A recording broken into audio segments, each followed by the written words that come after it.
Agora, antes de falar da técnica de síntese e chegar no momento atual, eu vou falar também um pouquinho da minha história com o Maharishi. Essa é onde eu queria chegar. Muito bem. O Gurudev, com 8 anos de idade, saiu da casa dele dizendo que ele queria ter um mestre. E aí o pai foi atrás, né, não queriam deixar, aí acharam ele no trem. Enfim, tem toda uma historinha a respeito disso com o Gurudev, mas desde os 8 anos de idade, ele já sabia que o caminho dele era um caminho espiritual. E aí o Gurudev procurou quem seria o mestre dele, e aí a providência divina criou todos os caminhos para que o Gurudev fizesse isso. E um ponto interessante também, que é uma marca dentro de todos esses sinais do status cósmico dele, de todo o desenvolvimento espiritual dele, que também não estava tão claro, talvez, mas o Gurudev fala que ele era consciente no ventre da mãe durante toda a gestação. E quem fala isso também é o Paramahansa Yogananda.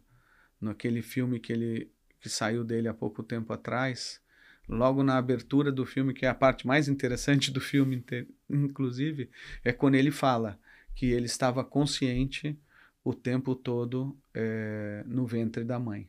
E o Gurudev também estava. Então, essas almas mais elevadas, pode ser que eles já tenham consciência, uma consciência maior sobre questões espirituais deles, e um dos sinais, no caso dos dois, foi a mesma coisa. Qual que é o nome do filme do Paramahansa Yogananda? Você sabe, não, Gabriel? Quer dar uma olhadinha aí? Vale a pena ver o filme. Paramahansa Yogananda, Awaken. O nome do filme é Awaken. Logo no comecinho do Awaken, o Paramahansa Yogananda fala sobre isso. Então a gente tem esses fatos aí sobre o Gurudev que são interessantes, e vou falar um outro fato que tem a ver com o que a gente vai trazer mais para frente. Tem um outro fato de uma pessoa que foi procurar o Gurudev, e vou tentar me lembrar exatamente como foi.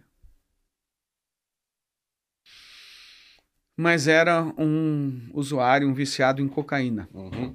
E ele estava com cocaína no bolso quando ele foi falar com o Gurudev. E aí, isso está nesse livrinho que eu falei, e o Gurudev se propõe a ajudá-lo como contrapartida dele largar o vício. Uhum. E o Gurudev falou: eu posso te ajudar, eu preciso que você me dê o que está no seu bolso. E o cara não tinha falado nada que tinha no bolso, tá? Então já um primeiro sinal dessa linha e dessa tradição, em que todo o desenvolvimento espiritual ele é sem o uso de nenhuma substância. Uhum. E as linhas todas hinduístas e budistas são muito contrárias ao uso de substâncias nessas situações, né? Sim e não. Na realidade, você tem lá a ganja. Não, A você ganja... faz uso de algumas coisas, mas não no sentido como hoje no Ocidente tem se feito uso de substâncias enteógenas, assim, sim, isso não. Mas existem algumas linhas que usam a ganja, que usam cannabis, que usam haxixe. Acho que a gente falou disso. Não sei se o Kaya, como o Kaya Mind aí dos nossos amigos, mas o Kaya é uma palavra também para cannabis. Não sei se aí vem do sânscrito ou do hinduísmo ou não, mas enfim, a ganja sim, e tem algumas linhas do lado, lá numa vila do lado dos Himalaias, onde é a vila de Jyotirmati, que você tem alguns sadhus que usam o haxixe. Até porque é uma planta nativa de lá, né? Seria estranho se eles não comessem ela. E aí você fala como agrônomo. Como engenheiro agrônomo. Como engenheiro agrônomo, Mas enfim, são linhas diferentes, e são linhas que essa linha diz que isso não é adequado. Mas como em tudo na vida, livre-arbítrio, pluralidade. Então elas coexistem, e aí cada um tem que fazer a sua escolha, e a escolha ela pode ser melhor ou pior, a depender da quantidade de informação, de conhecimento que você tem para fazer a sua escolha também. E parte do que a gente está fazendo aqui é compartilhar esse conhecimento para que as pessoas façam livremente as suas escolhas. A gente quer simplesmente trazer um conhecimento que é um contraponto, porque não existe esse conhecimento dentro da visão materialista do mundo. Então tem que vir dessa fonte das ciências espirituais e elas têm uma importância como guias e orientadores das pessoas para as suas decisões. Enfim, então que eu me lembro do Gurudev é isso. E aí falando um pouquinho da minha experiência com o Maharishi. Aos 17 anos, eu estava muito preocupado em passar no vestibular, porque eu tinha passado um mês surfando no Nordeste em julho, e aí eu me dei conta que eu precisava estar estudando 6 meses antes, as férias inteiras, para dar conta de ler tudo que eu precisava ler e memorizar tudo que eu precisava memorizar para poder passar no vestibular. Uhum. E aí eu comento isso com um amigo de colégio, com o Gus, e eu falo, a gente não devia ter ido surfar, né? Ele fala, não devia. E agora, como é que a gente faz? Galvão, a minha avó me falou de um curso aí que é maravilhoso para memória. Eu falei, quando começa, Gus? Querendo saber o que era. Desesperado já. Ele era meu amigo, confiava nele. E, assim, eu estava fazendo qualquer negócio para passar no vestibular. Quando é que começa? Não, Galvão, como é que começa?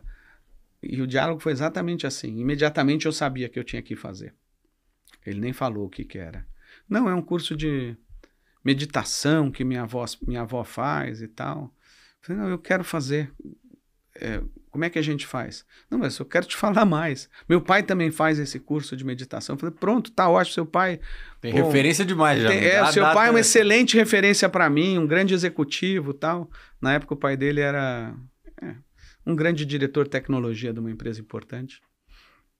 E quando é que a gente faz? Não, eu vou ver com a minha avó, eu não sei exatamente a data, vou ver com meu pai, que eu falei com eles nesse final de semana. Então tá bom, vê com eles aí pra gente começar. Mas olha, tem outras coisas aí, ele é bom pra memória, mas é mais coisa do que isso. A minha avó falou que você levita com a técnica que você vai aprender. Você falou, pô, só queria passar no vestibular. Mais ou menos isso. Eu fui pior, né? 17 anos de idade, vai. Eu falei, ô Gus, eu acho que essa história de levitar e a sua avó tá viajando. Mas se o seu pai falou que é bom e é bom para a memória, vamos lá, eu vou fazer. E depois eu mordi a língua, a gente vai falar de levitação no futuro. Mas foi assim, aí eu fui fazer o curso de meditação e aí logo na primeira aula e na instrução, na hora de aprender a técnica, já foi tudo muito especial.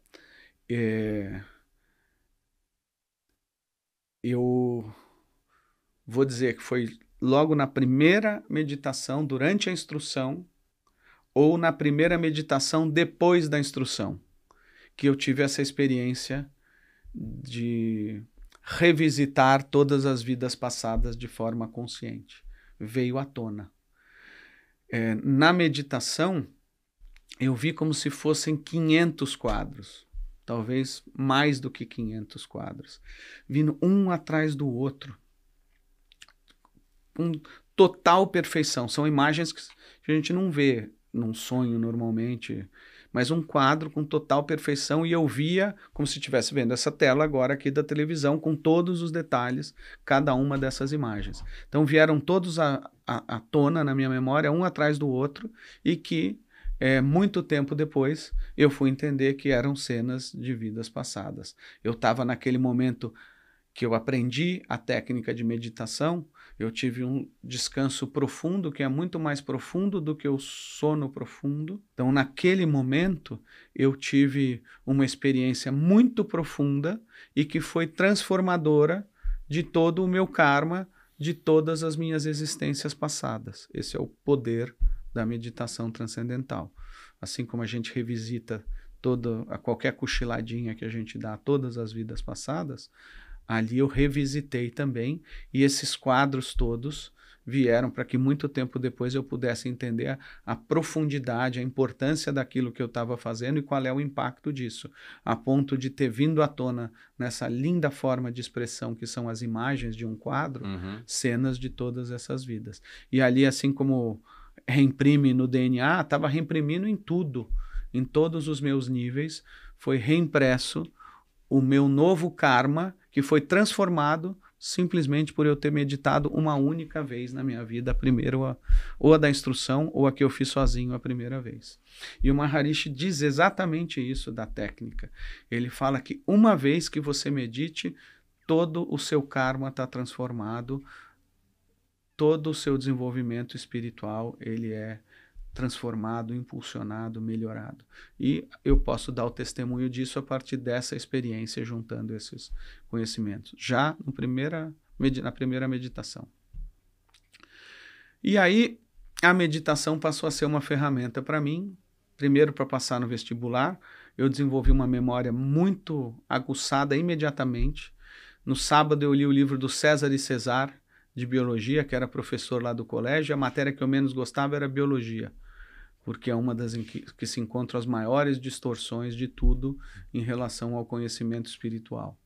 Então eu tinha uma rejeição, eu não queria guardar nada de biologia que eu estudava no colégio, porque intuitivamente eu sabia que era uma referência muito errada e eu não queria guardar na minha consciência, meu espírito sabia que não era bom eu ter guardado algo tão errado na minha consciência.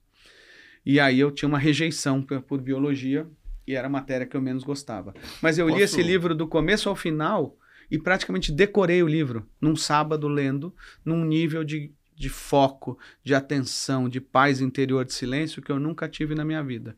E no dia seguinte eu fiz com a matéria que eu mais gostava, que era história, e eu decorei todos os meus cadernos de história também numa única sentada para estudar.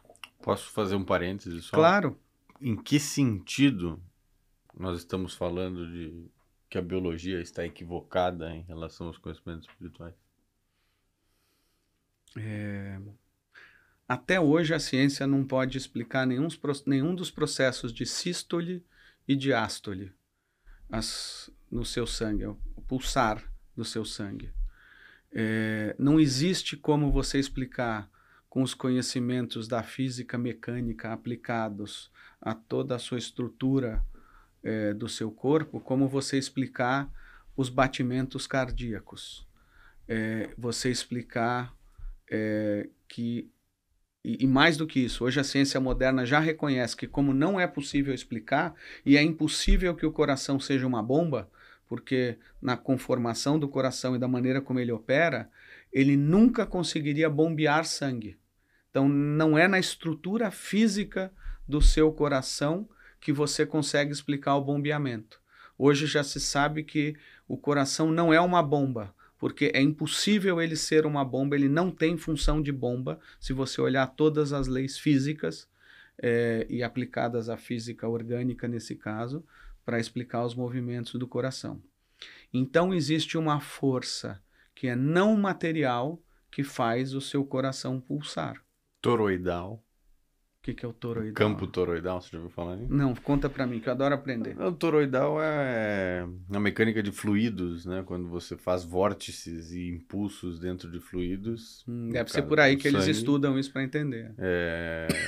E é uma coisa muito difícil de você delinear matematicamente. Quase impossível você fazer uma descrição matemática disso dentro da mecânica de fluido, de vórtices em geral. Você consegue, obviamente, definir um vórtice ideal, mas quando você leva isso para o mundo, é quase impossível descrever isso. É meio teoria do caos, assim. Você não tem lei que consiga descrever isso, o que me leva a crer deve estar conectado de alguma forma à explicação correta, talvez, de como o sistema cardiovascular funciona.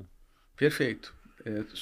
Muito bom o que você trouxe. A gente pode conectar com outra coisa que a gente já falou, que são os querubins, os seres espirituais responsáveis por todo o movimento em espiral do universo. Isso. E são eles que trazem a harmonia para o universo. Vou jogar no Google aqui. Através desse movimento espiral. Depois vou te mandar algumas coisas aqui, mas é exatamente isso. É o campo toroidal criado pelo coração. Seria um campo, quase um campo magnético. É por isso que é você que está fazendo esse videocast comigo, porque você sempre tem algo a agregar. Eu tô aqui para trazer... Expressionante. Conhecimentos. Mas, enfim, desculpa interromper. Não, foi ótimo. Saímos da biologia, voltamos para você. Foi ótimo, você trouxe algo que facilita aí o entendimento do nosso... É ouvinte que fala? Não é ouvintes. Não é telespectador, telespectadores, ouvintes, audiência em geral. seguidores, Espero todo o pessoal... internautas, youtubers. Espero todo o pessoal do grupo... Youtuber não. Ah, não, youtuber é quem fala. Espero todo o pessoal do grupo da antroposofia veja esse episódio. Bacana, mas por que tem toda essa complexidade, já que você falou disso? Tudo no universo tem movimento espiral. Tudo. Não há uma partícula no universo que não esteja nesse movimento em espiral. Sempre, tá? E isso você pode olhar de todas as formas possíveis. E eu consigo provar para você que todas as partículas, pelo menos numa dimensão eu consigo provar para você, mas em todas as dimensões isso ocorre. No micro e no macro.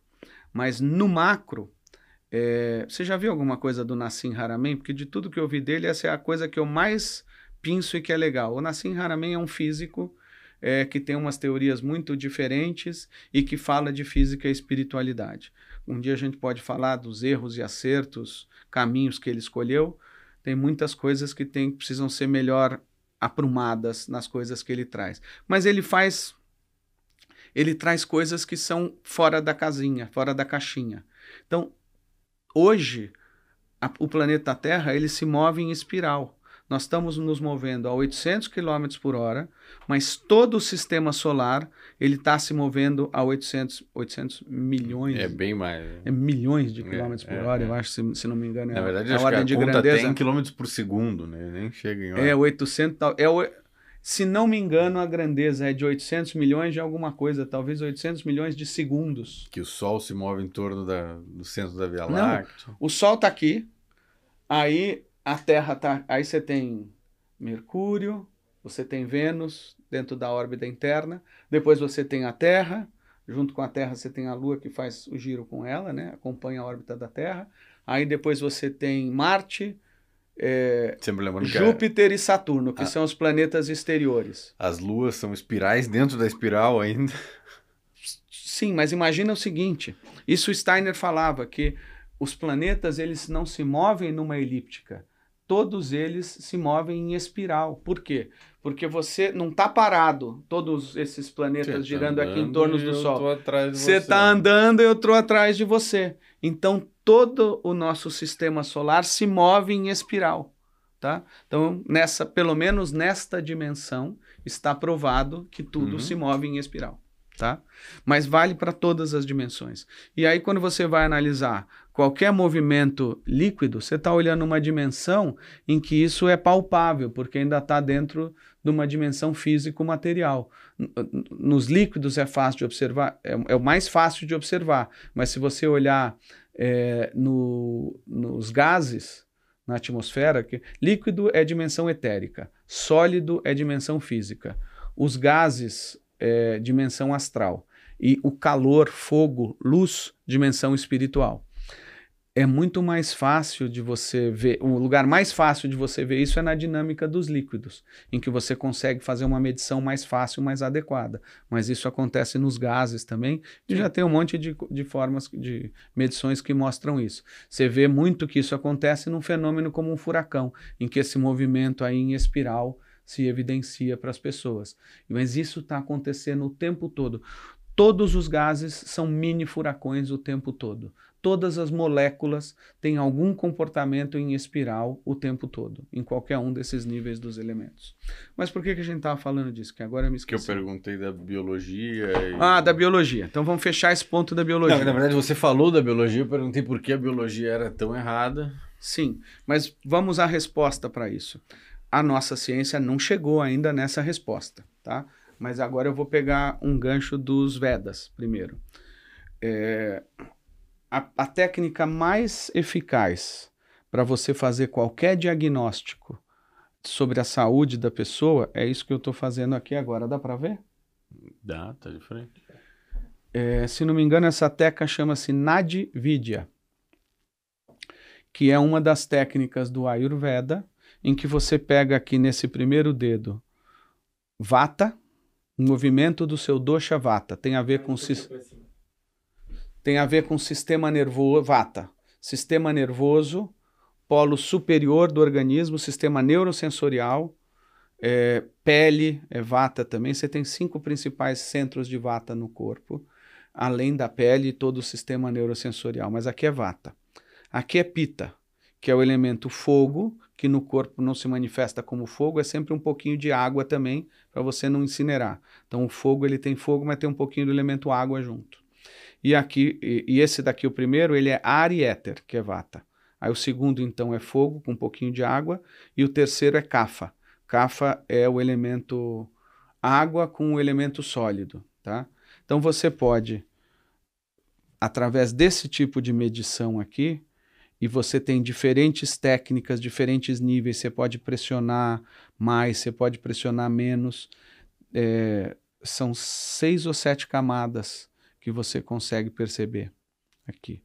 E aquelas pessoas mais desenvolvidas, já vi lá com o Maharishi, quando eu estava lá com ele, tem um Vaidya que pode, através dessa técnica aqui, ler todas as suas vidas passadas, futuras, o momento presente, suas diferentes encarnações, pode ler todo o seu mapa astral, ele pode tirar tudo dessa leitura aqui. Todas as ciências espirituais ou técnicas da ciência espiritual, eles têm um grau são ciências divinatórias, porque você tem a presença de algo divino, de algo espiritual, do nível de Deus se manifestando. Então você tem que ter intuição, você tem que ter inspiração, você tem que ter, às vezes, uma imagem que te vem à cabeça para fazer esse tipo de leitura quando é nesse nível, tá? Num nível mais superficial, que é o do corpo físico, desses 3 doshas, você mede todo o funcionamento do corpo aqui, tá?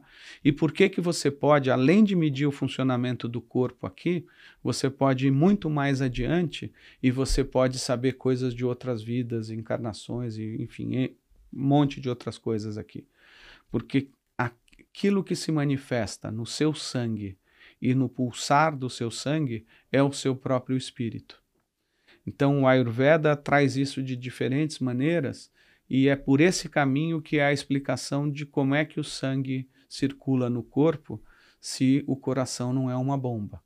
E aí a gente vai ter uma explicação de que há algo não material, portanto espiritual, que dá todo o impulso inicial para a circulação do sangue, e além desse impulso inicial para a circulação do sangue, rege todas as leis desse movimento, dessa pulsação do sangue durante toda a sua vida, até que o seu espírito saia do corpo e aí você venha a falecer.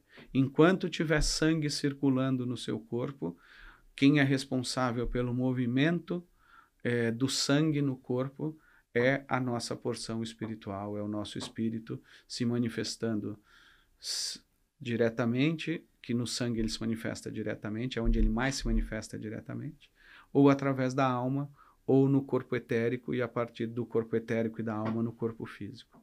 Então, esse contexto da biologia ser uma ciência imperfeita, ele está nesse contexto, que a biologia ela não vai conseguir explicar verdadeiramente os fenômenos, porque existe sempre algo espiritual como base de tudo que acontece no material. E aquilo que é mais difícil, mas também o mais próximo para a gente aprender, é tudo que acontece no nosso corpo físico, na nossa fisiologia. E para tudo hoje que você puder imaginar de funcionamento do seu corpo ou dos seus órgãos, a ciência ela é baseada num fundamento que é totalmente abstrato e que é, aos olhos da visão espiritual, um total misticismo, no sentido ruim da palavra misticismo, porque é algo que não é baseado em nenhuma verdade. Então, toda a biologia, ela se baseia em coisas que não são verdades. Elas são simplesmente aproximações da realidade. Então, você olha para o coração humano e você infere algumas coisas dele e você aproxima o conhecimento pensando ele como uma bomba, mas na realidade ele não é uma bomba. E aí você constrói toda uma ciência em cima de um fundamento errado, de um conceito superficial, abstrato, vago, vazio. E aí você constrói todo um castelo de cartas que é o nosso conhecimento científico atual, sobre o que é o coração e como tratar o coração, o que fazer do coração para melhorar, para piorar, como prevenir, como proteger. E aí o que acontece é que a grande maioria das nossas decisões em termos de saúde são completamente equivocadas do ponto de vista de uma visão espiritual. E o Ayurveda vai trazer uma visão que é assertiva em relação a isso, mesmo que o médico ayurvédico atual não tenha toda essa visão espiritual de tudo, foi codificada uma forma de medicina através do Ayurveda, foi codificada uma forma de medicina através da medicina antroposófica que leva em consideração o que de fato o coração é. E aí você constrói conhecimentos que são sólidos. Por isso que você vai ter, através dessas ciências, formas de tratamento do ser humano que não vão fazer mal. Você vai trazer somente benefícios, você vai cuidar de uma parte do corpo, do coração, por exemplo, sem prejudicar o todo do organismo. A gente já falou disso. Hoje a ciência moderna, ela para tratar qualquer órgão, ela trata o órgão, mas sempre em prejuízo do sistema nervoso. Se você sai de um pressuposto do que realmente é o coração, o que é a sístole e a diástole, de onde é gerado esse movimento, você vai tomar muito mais cuidado em, ao cuidar do coração, não fazer mal ao seu sistema nervoso, porque o sistema nervoso é o primeiro veículo para a manifestação do espírito.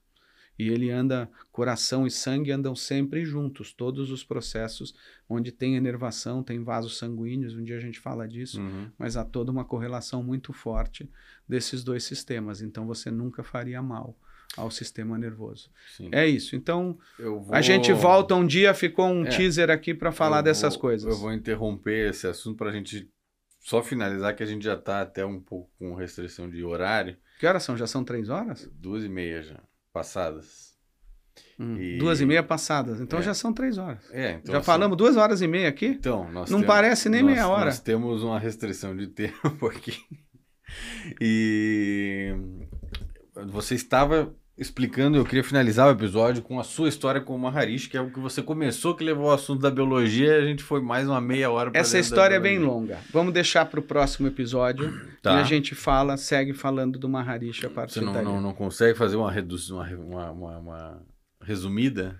Consigo, mas eu acho que vale a pena a gente voltar, mas enfim, comecei meditação transcendental, foi sempre uma técnica que me ajudou muito, tanto na parte de estudar, como aconteceu com a biologia, quanto na vida profissional.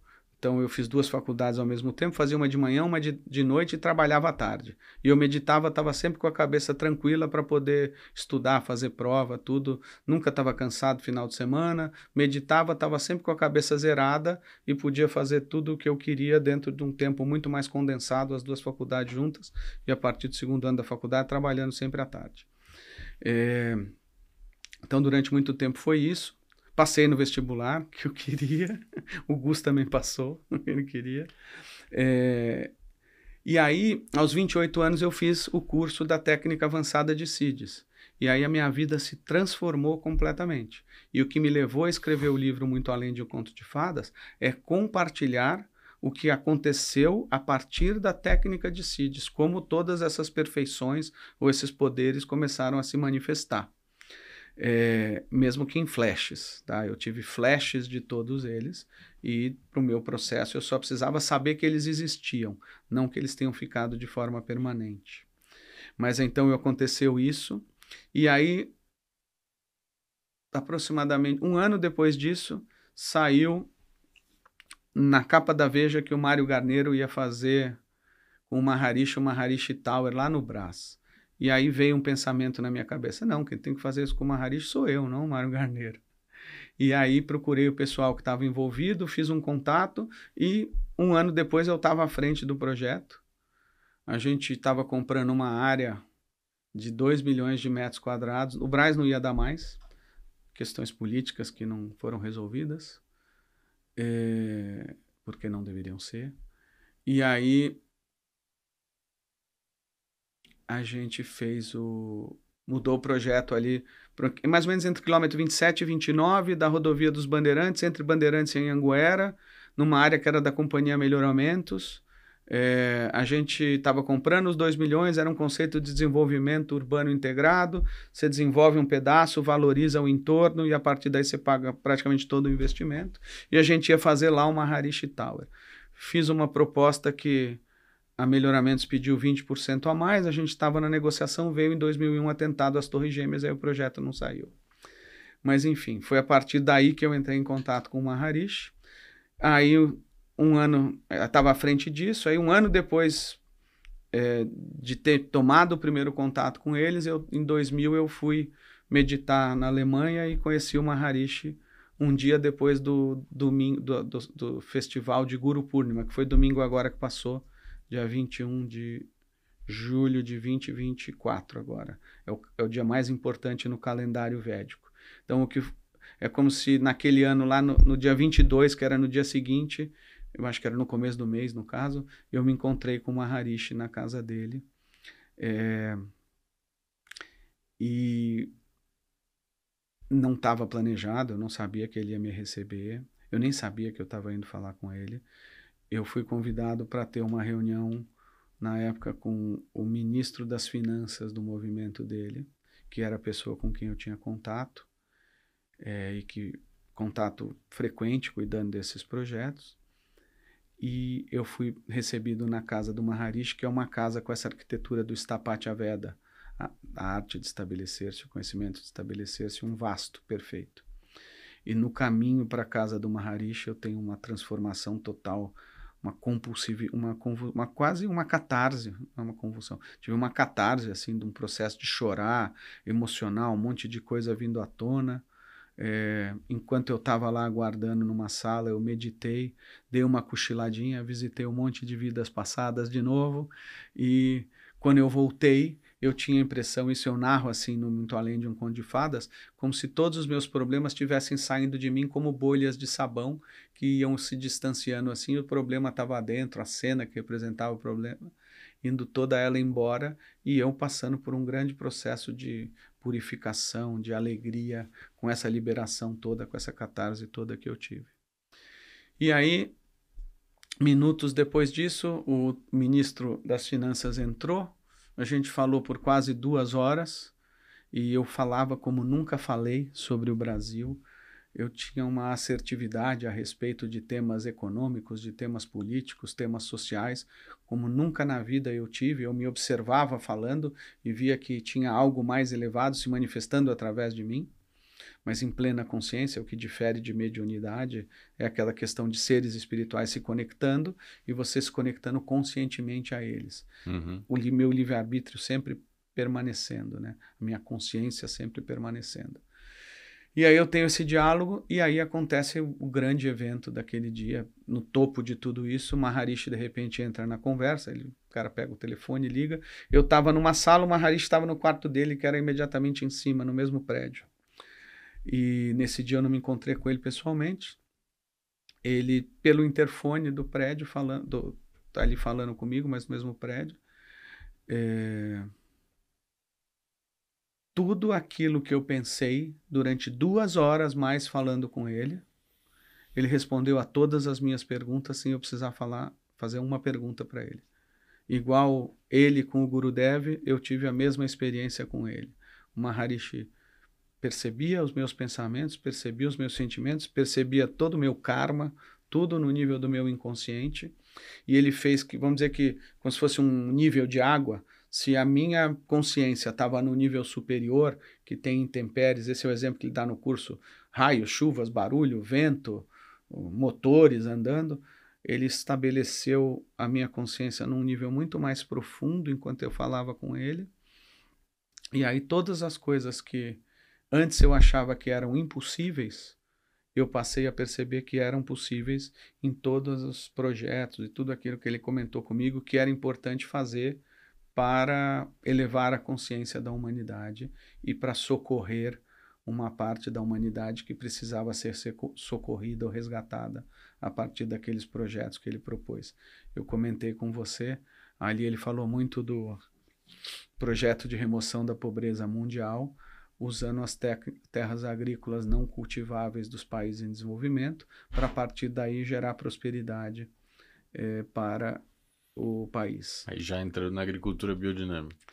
Mas só para fechar, já que você pediu para... Acho que é importante esse ponto. O que o Maharishi fez é exatamente para todos os discípulos dele. Alguns se consideravam discípulos e outros não. Naquele momento eu era um homem de negócios, um empresário, um empreendedor, querendo me aproximar dele, entendendo todo o valor espiritual, de toda a técnica, de tudo que ele trouxe, mas querendo realizar algo no mundo. Eu não estava ali como um discípulo para ter orientação para o meu próprio desenvolvimento espiritual. Mas eu não sabia que a brincadeira maior era essa, o objetivo maior era esse. Ter a atenção dele, e aí durante os 3 anos em que eu fiquei desenvolvendo projetos com ele, eu me conectei com a consciência dele e fui me tornando cada vez mais próximo dele, mais com ele, assim como outras milhares de pessoas no mundo que ele orientou foram se tornando cada vez mais unidas ao nível de consciência em que ele está. Sim. E aí, eu trabalhando e aí o que eu percebi? Na época em que ele propôs isso, a agricultura no Brasil, Lorenzo, estava um caos. Eles investiram milhões de dólares que não teve retorno nenhum dos projetos dele aqui no Brasil, financeiro. Quem financiou a maior parte disso é uma monja lá do movimento dele, que é herdeira da De Beers da África do Sul, maior empresa de diamantes do mundo. Então ela botou a maior parte dos recursos e com isso, esse dinheiro que foi aparentemente desperdiçado, o objetivo era que com isso ele assumisse o karma mais profundo do Brasil e ao assumir o karma, ele tirou todos os obstáculos para que a agricultura no Brasil pudesse se desenvolver e se tornar a maior mola propulsora de toda a economia brasileira até hoje. Então foi um trabalho dele, como guia da humanidade, de limpar esse karma e preparar o Brasil para o que o Brasil precisa ser, que é o celeiro do mundo. Tá? Uma das grandes missões aí, não é só isso, mas estou falando numa linguagem que as pessoas podem entender para que isso se manifestasse, e que tinha um obstáculo invisível, kármico, em que isso não podia acontecer sem o trabalho que ele fez. E da mesma maneira, no projeto do maior prédio do mundo, aconteceu o mesmo. Todo o setor de construção civil no Brasil estava muito estagnado, uma série de problemas. Normalmente o problema é sempre o financiamento, né? Como você fazer isso, criar modelos de negócio que parem em pé e como financiar isso, tirar risco do negócio, mas estava um caos e pouco tempo depois a construção civil virou a segunda maior mola propulsora do desenvolvimento econômico do Brasil, como é até hoje e como é nos países desenvolvidos a importância do setor imobiliário, e que no Brasil ainda não tinha isso, tinha um empecilho para isso. Sim. Então, tudo isso foi destravado com essa atuação dele. Então, enfim, acho que a gente pode parar aqui, mas terminamos num ponto bom para as cenas dos próximos capítulos. Muito bom, acho que o episódio de hoje foi bastante interessante para entender toda essa obra do Maharishi em vida.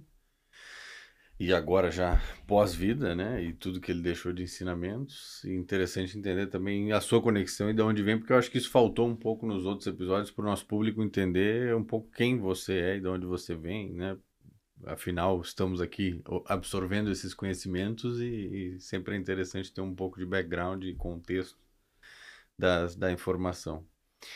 Vamos dizer que era importante saber como é que foi essa minha biografia para entrar em contato com todos esses conteúdos. Exatamente. E não só os conteúdos, mas a vivência de estar exposto a essa realidade espiritual, invisível, com essa intensidade toda que eu vivi isso nessa vida, para que conhecimento mais experiência pessoal se transforme numa consciência adequada para poder compartilhar isso. Perfeito.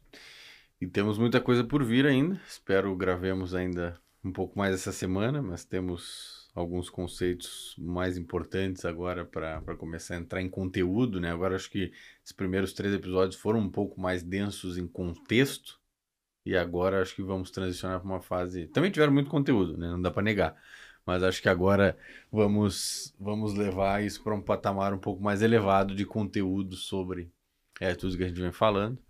Vamos ver. Eu acho que o nosso projeto inicial é de ter umas 20 horas para conseguir fechar todos os parênteses iniciais.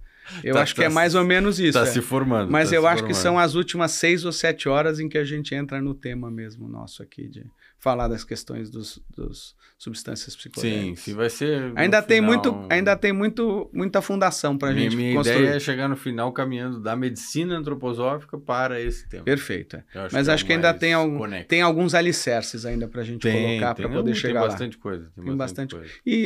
E bem ou mal, cada alicerce é um tema em si, e que para quem é interessado nisso, para quem tem abertura para isso, onde ressoa no seu coração, o seu caminho de vida, todos esses temas, eu acredito, são muito interessantes. Para mim, tudo isso é minha vida, é muito interessante.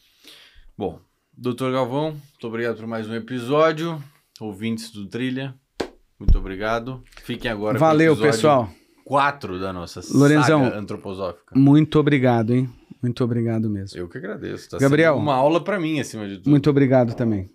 Valeu. Gabrielzinho sempre atento ali na suporte. Cut.